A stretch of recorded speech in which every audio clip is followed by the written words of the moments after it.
రామాయణం.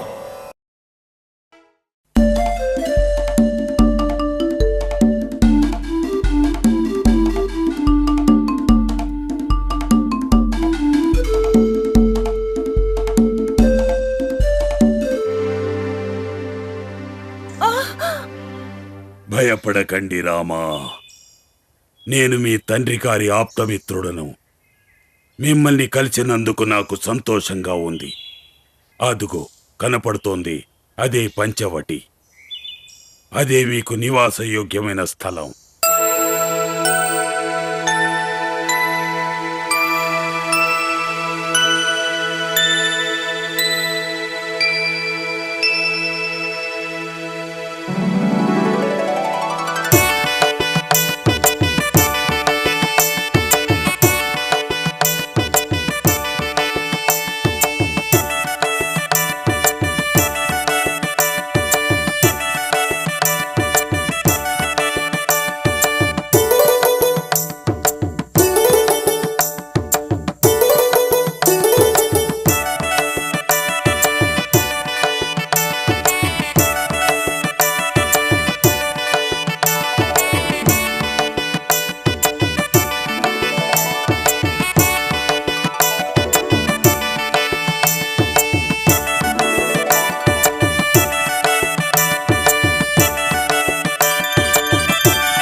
ఈ మానవుడు ఎంత అందంగా ఉన్నాడు.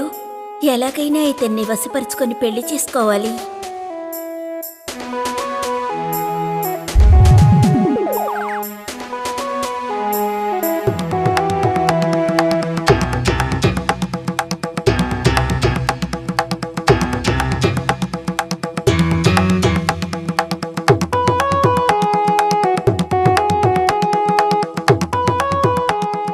నా పేరు శూర్పణఖ, లంకాధిపతి రావణుని ప్రియమైన చెల్లెల్ని. జనస్థానాధిపతులు మహాపరాక్రమవంతులైన కరాసురుడు, దూషణుడు నా సహోదరులు. మా పేరు రామ, అయోధ్య మహారాజు దశరథుని జ్యేష్ఠ కుమారులం. 14 వత్సరాలు వనవాసం చేయడానికి ఇక్కడికొచ్చాం. నీ దేహ సౌందర్యంలాగే నీ పేరు కూడా అందంగా ఉంది. నన్ను పెళ్లి చేసుకుంటావా? అదిగో ఆ పర్ణశాల వద్ద ఉన్న యువకుడు మా సహోదరుడు లక్ష్మణుడు. అతను అందగాడే, అతన్ని వివాహం చేసుకో. అతను అందంగానే ఉన్నాడు. నీకు సమ్మతమేనా? రాకుమారుడు అతనే. నేనాయనకి సేవ చేసే దాసుడను. అందువలన నువ్వు ఆయన్నే వివాహం చేసుకో. అయ్యో, అది కుదరదే. నేను అందంగా లేనా? నిజంగా నువ్వు అందగత్తెవే, కాని మా భార్య సీత నీకంటే ఎంతో అందమైనది.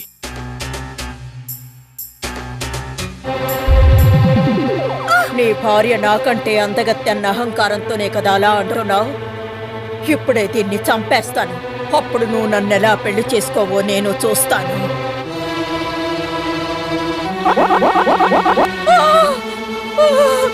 అయ్యో నా ముక్కు!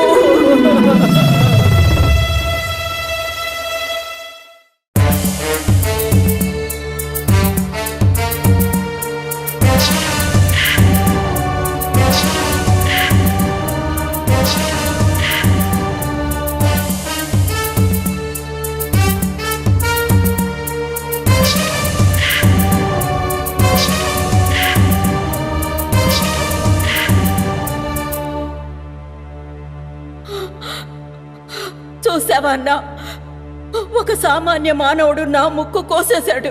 మనం ఎంతటి బలవంతులమో వారికి చూపించాలి.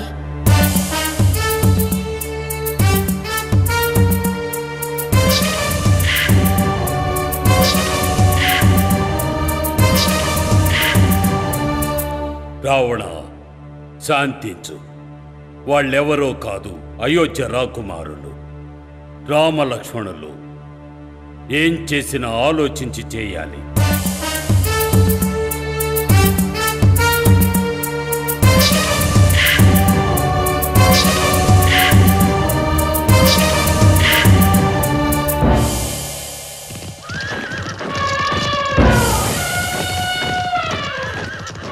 రాముడు, లక్ష్మణుడు, సీత ముగ్గురు ఆశ్చర్యపోయి నిల్చుని ఉన్నారు. ఖరదూషణాదులు తమ తమ బలాలతో వీరిని చుట్టుముట్టగానే రాముడు లక్ష్మణునితో సీతను జాగ్రత్తగా చూసుకోమని చెప్పి రాక్షసులను ఎదుర్కొన్నాడు.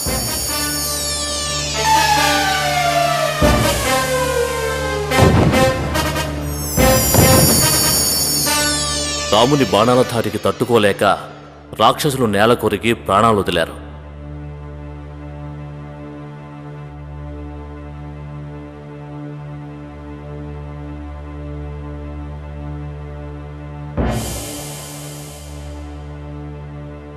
ఈ వార్త వినగానే రావణుడు కోపంతో రగిలిపోయి తన మిత్రుడు మారీచుడిని సందర్శించి జరిగిందంతా వివరించాడు. మారీచుడు రావణునికి రావణుడు దైవాంశ సంభూతుడని అతని వీరత్వం గురించి చెప్పగా రావణుడు మనసు మార్చుకుని తిరిగి వెళ్ళిపోయాడు.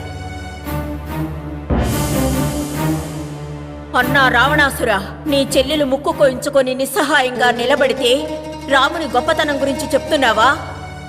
నీకొక ఉపాయం చెప్తాను విను. రాముని భార్య సీత అతిలోక సౌందర్యవతి. నువ్వు ఆవిడ్ని ఎలాగైనా అపహరించు. అప్పుడు నేను రాముని పెళ్లి చేసుకుంటాను. రావణుడు మారీచుడిని మళ్లీ కలిసి తన పథకం గురించి వివరించాడు.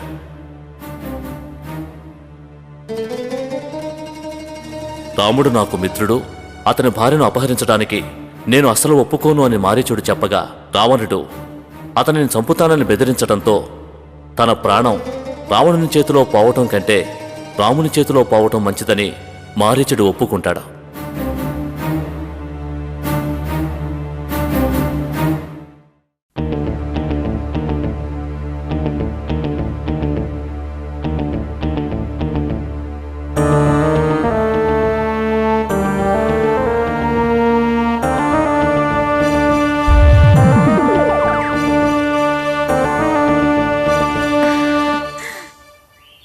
అటు చూడండి, ఆ లేడీ ఎంత అందంగా ఉందో.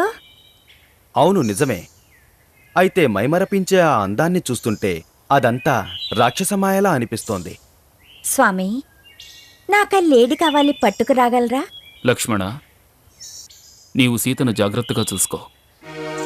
మేం వెళ్ళి ఆ లేడీని తీసుకొస్తాం.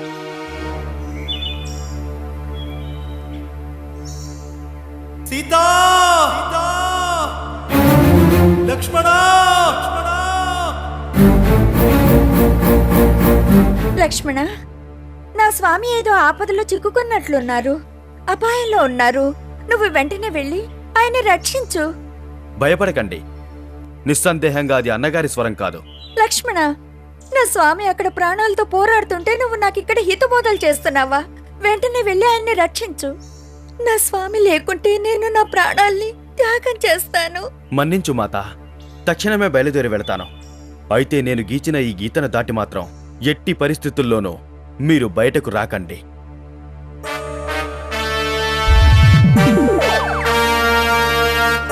యువతి, ఈ అరణ్యంలో ఒంటరిగా జీవిస్తున్నావా? ఇక్కడ భయంకరమైన రాక్షసులు, అడవి మృగాలు నివసిస్తున్నాయి. నాకు చాలా ఆకలిగా ఉంది. తినడానికి ఏమైనా పెట్టగలవా? నేను ఇప్పుడే తెస్తాను. ఇక్కడే ఉండండి.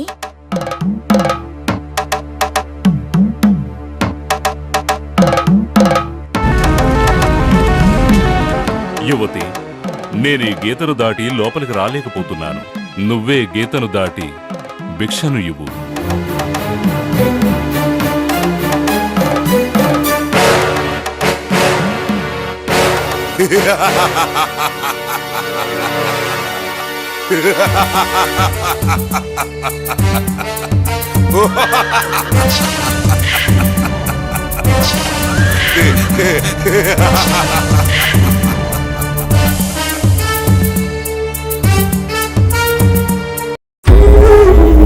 మన సంస్కృతి, మన సాంప్రదాయాలు ఎప్పటికీ మనతోనే ఉండాలి. భారతదేశపు మహా గ్రంథాలు, కావ్యాల సంపూర్ణ సంకలనం.